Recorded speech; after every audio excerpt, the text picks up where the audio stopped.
সুপ্রিয় দর্শক, আসসালামু আলাইকুম। কাছে কিংবা দূরে যেখান থেকে আমার আজকের ভিডিওটি দেখছেন, আশা করছি আপনারা সবাই খুব ভালো আছেন।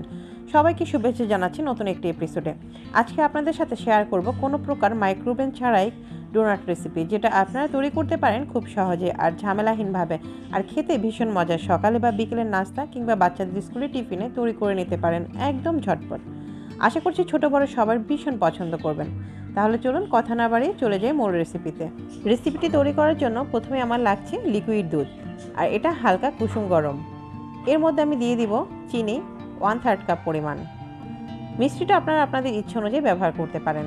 দিয়ে দিচ্ছি ইস্ট 1 টেবিল চামচ পরিমাণ। এরপর এটাকে ভালো করে একটু মিশিয়ে নিতে হবে, আর এটা মিশিয়ে নিয়ে রেখে দিতে হবে ঢাকনা দিয়ে ঢেকে 5 মিনিটের জন্য। জাস্ট ইস্টটা যেন অ্যাক্টিভ হয় ততটুকুই অপেক্ষা করবেন। আমি একটু ঢাকনা দিয়ে ঢেকে রেখে দিচ্ছি 5 মিনিটের জন্য। ফিরে আসছি 5 মিনিট পরে। যেহেতু আমার এখানে দুধের পরিমাণটা অনেকটাই বেশি, তাই ইস্টটা যে অ্যাক্টিভ হয়েছে সেটা কিন্তু প্রপারলি বোঝা যাচ্ছে না। আমি যেহেতু সম্পূর্ণ ব্যাটারটা দুধ দিয়ে তৈরি করব, তাই যতটুকু দুধ আমার প্রয়োজন হবে সবটুকু আমি একত্রে নিয়ে নিয়েছি। এরপর দিয়ে দিয়েছি লবণ। লবণটা আপনারা পরিমাণ মতো দিয়ে নেবেন। দিয়ে দিয়েছি একটি ডিম। এরপর ভালো করে আবার একটু ফেটিয়ে নিচ্ছি। এরপর দিয়ে দিচ্ছি রান্নার রেগুলার তেল 1/3 কাপ পরিমাণ। সবগুলো উপকরণ একটু ভালো করে মিক্স করে নিচ্ছি। এরপর দিয়ে দিচ্ছি ময়দা। এখানে আমি মেজারমেন্ট কাপের 2 কাপ পরিমাণ ময়দা ব্যবহার করব, তবে সবটুকু ময়দা একত্রে ব্যবহার করা যাবে না।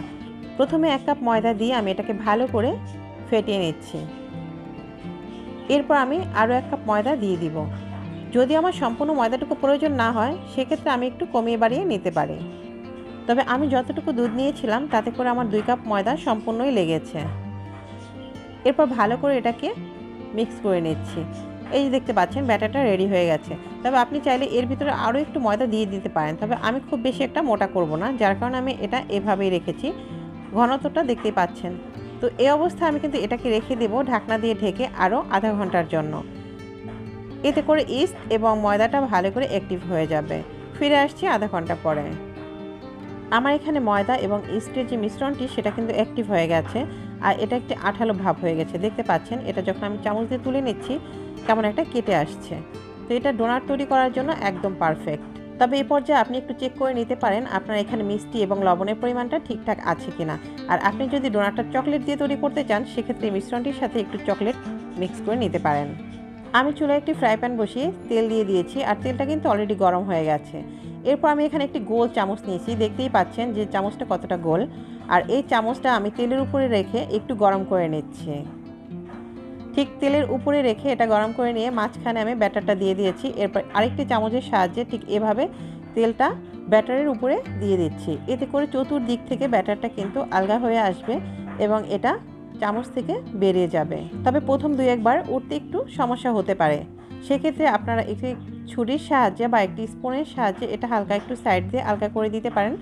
এতে করে ইজিলি বেরিয়ে আসবে। তবে 2-3 বার যখন এটা তৈরি করবেন, তো তারপর দেখবেন ইজিলি এটা কিন্তু বেরিয়ে আসতেছে।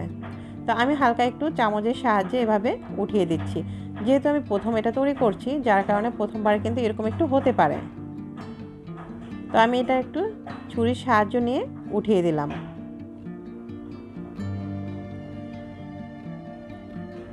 দেখবেন 2-1টা ভাজি করার পরে কিন্তু আর এই সমস্যাটা থাকছে না, একদম ইজিলি চলে আসবে।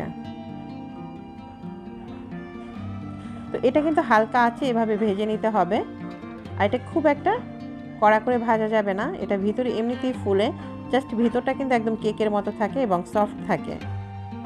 আর এটা খেতে কতটা মজার সেটা আপনার বাসায় তৈরি না করলে আসলে বুঝতে পারবেন না।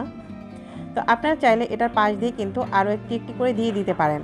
তো আমি যেহেতু আপনাদেরকে দেখাচ্ছি, তাই একটি দিয়েই আপনাদের সাথে দেখিয়ে দিলাম। এরপরে আমি যখন আবার তৈরি করব, তখন কিন্তু একত্রে অনেকগুলো দিয়ে নিব।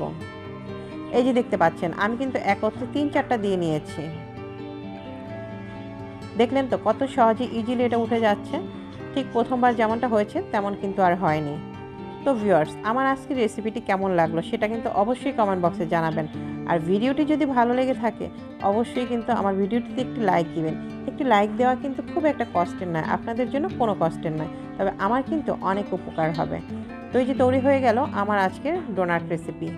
রেসিপিটি যদি আপনাদের ভালো লেগে থাকে অবশ্যই আমার চ্যানেলটি সাবস্ক্রাইব করে পাশে থাকা বেল বাটনটি অন করে দিবেন।